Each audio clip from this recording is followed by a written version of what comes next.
you missing a key layer to your network security?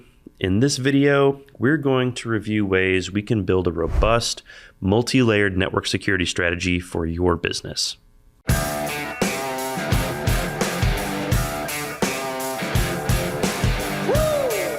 Welcome to The Prime Concern, a video series that helps you navigate critical IT decisions and use IT services to your advantage.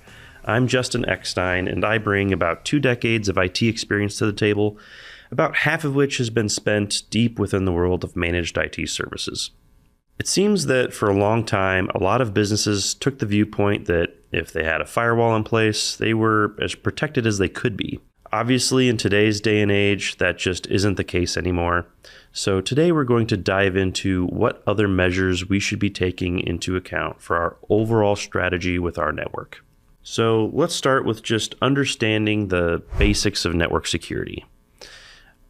I think probably what I've noticed the most is that in general, business owners just can't keep up with the threats that are going out there and the knowledge that's needed to protect against those. Business owners out there, they really need to focus on what they're good at, and that's their business, and that's not the technology that's supporting their business. With how things have been changing over these last just even few years, heck, in the last year, the way that things are being attacked and how nuanced these things can be, it's really impossible for anybody to know it all, even if you work in IT. So I think that's one of the key things to understand with what we're talking about today is this is continuously evolving. There's really no way for you to know all of everything that you could possibly need to know to protect against everything out there. But we're going to talk about some of the basics and then also how we can take it a little bit further and really protect ourselves. So I want to just focus on really the importance of network security, especially in today's digital age. I think what we really need to understand is that the whole world is digital anymore. Not much is done on pen and paper. So all of our business's data, our customer data, our finances, really everything that we work with day to day is digital. And because of that, now these attacks that are happening out there are becoming increasingly more robust. They're happening all the time, and even a little attack that's successful can really be detrimental to a business. So we really need to understand what's happening out there and how we can protect against these things. One of the things that I think is kind of interesting is that, most threats today, I think over 90% of them, they originate by coming through an email. So we can do a lot to protect our business and our employees, but it also is kind of ironic that, we can put all these protections in place, and yet we give our employees the ability to really interact with the entire world and kind of invite them into our network with this technology called email. So we have to find ways to protect email and be really diligent about it. And there's things like training and there are tools that we can take advantage of. But that's one of the places that we really need to start, because that's really generally where most of the threats are coming from is email. Firewalls and antivirus software, those have kind of been long-standing building blocks, and what I kind of like to refer to them as is kind of like the basic blocking and tackling that we would do for protecting our networks. But I think what we have to recognize is those basics just aren't enough anymore. We have to take it several steps further to truly be protected in today's day and age. So now I want to dive into how we take it beyond the basics and we start implementing what I would consider more of a multi-layered security measure. If you just look at your business and everything around you and your business, the world's changed. It's just different. We're all interacting with each other constantly. Communication is happening really quickly, and people's expectations are different than they were just 5 years ago. We expect instant gratification, quick response, and things to just work all the time. And when something happens to interrupt that or stop that, suddenly we're in a bind. And I think one of the key things to recognize, as I mentioned, with a lot of threats coming through email, people want to make other people happy. So it's easy for people to overlook maybe a potentially malicious email and reply to it or click a link because they're just trying to help and they're just trying to do their job in a timely fashion. and they might just be potentially exposing your network to something that they shouldn't. So one of the key steps when it comes to just your office in general and how we can protect you is, one, securing the local network. And that could mean things like physical access to your network and the actual equipment. So making sure that only the people that should have access to that equipment can actually physically touch it and get to it. Also using something that we would call network segmentation, which is actually logically separating different parts of your network.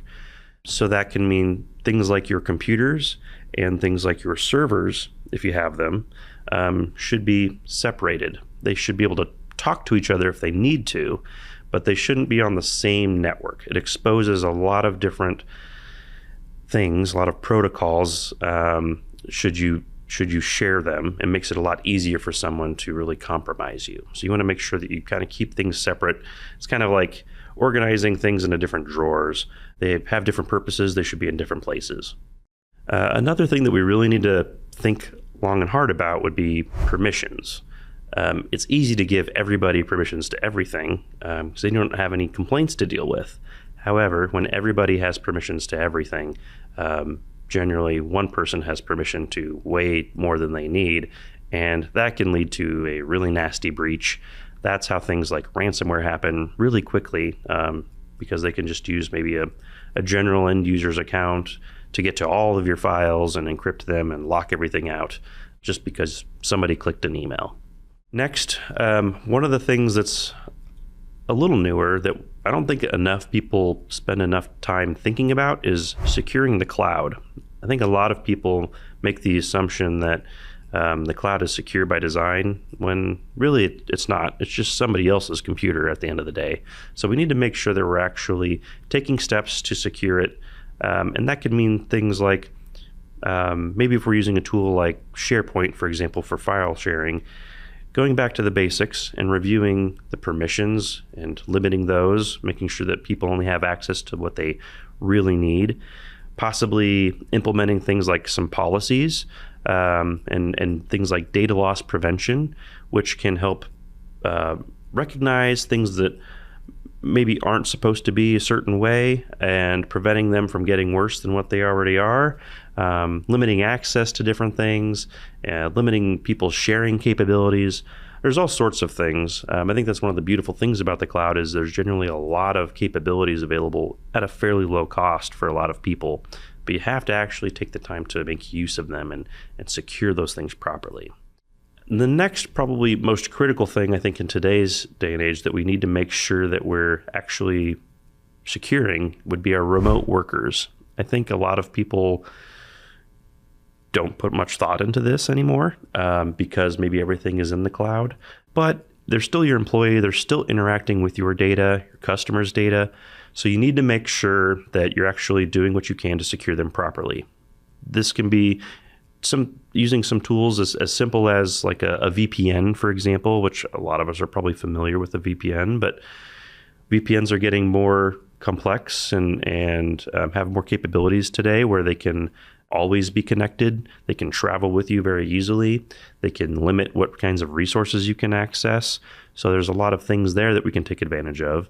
We can also use some remote firewall type tools and maybe even combine those with their VPN technology to help block websites. That's a very useful one if somebody's maybe working from home. They're probably not behind an actual firewall that's protecting them like they were if they were in an office, like your office building. But we can put some software in place to help protect them and block websites so that they're not necessarily at as large of a risk. We can also make sure that we're using things like encryption on maybe their laptop and their hard drive so that if it did get stolen or lost, that your information isn't stolen or lost with it. So when we go beyond some of these basics and securing these things, I think we need to look at just taking it maybe just a step further. And at the end of the day, these basics just aren't enough anymore. A lot of these things are kind of old hat. They've been around for quite a long time, but as I mentioned, these attackers are innovating every single day with artificial intelligence. There's all sorts of new attacks. They're becoming very clever. They're doing a lot of research very quickly and making things very targeted. So we have to just go a little bit further and make sure that we're protecting ourselves as best as we can. One example of this would be to make sure that we're using a managed detection and response, or a MDR provider. And this is essentially a cybersecurity firm that does 24/7 monitoring and response of your network and everything tied to it.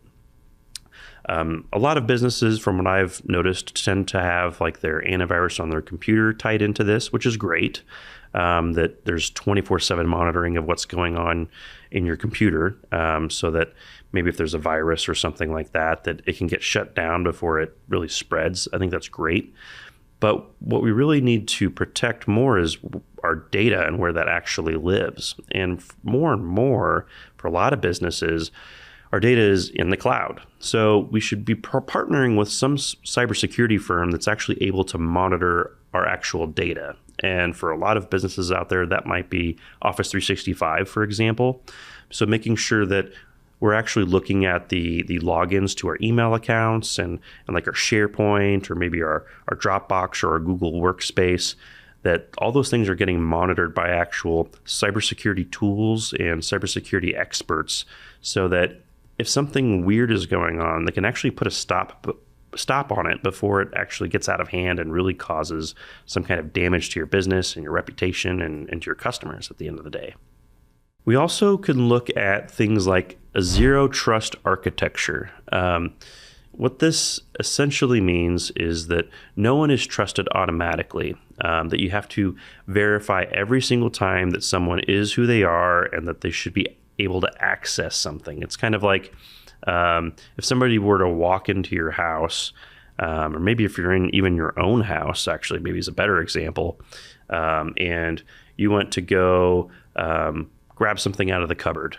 You can't just grab anything out of the cupboard every single time. The cupboard is going to make sure that you are who you are and that you should be accessing that can of pork and beans or whatever it is that you've got. It's kind of asking and verifying every single time you're trying to do something. And the intent there is that we really can't trust anybody anymore. That's where the zero trust piece comes in. So taking it a step further like that can really go a long way to protecting your network and your resources. And something else that I think a lot of organizations really don't do today that they are really going to have to start doing is regular security audits and updates. So actually making sure that everything is being done the way that you think it's being done. It's kind of that trust but verify thing. So we can make sure that we've taken all the appropriate steps, but we actually need to audit ourselves and audit those that we work with and make sure that what we expect to be done is actually happening. Maybe that's on a monthly or quarterly basis, but actually review everything, make sure it's set up the way that it should be, it's doing what you expect. What I've found is oftentimes that we just kind of set it and forget it, and once it's forgotten, you'll soon remember it when it becomes a problem. Building a multi-layered network security strategy is essential for protecting your organization's data and infrastructure. By understanding the basics, implementing layered security measures, and adopting advanced techniques, you can create a robust defense against cyber threats. Thanks for watching today's video. If you would like to learn more, click the link in the description.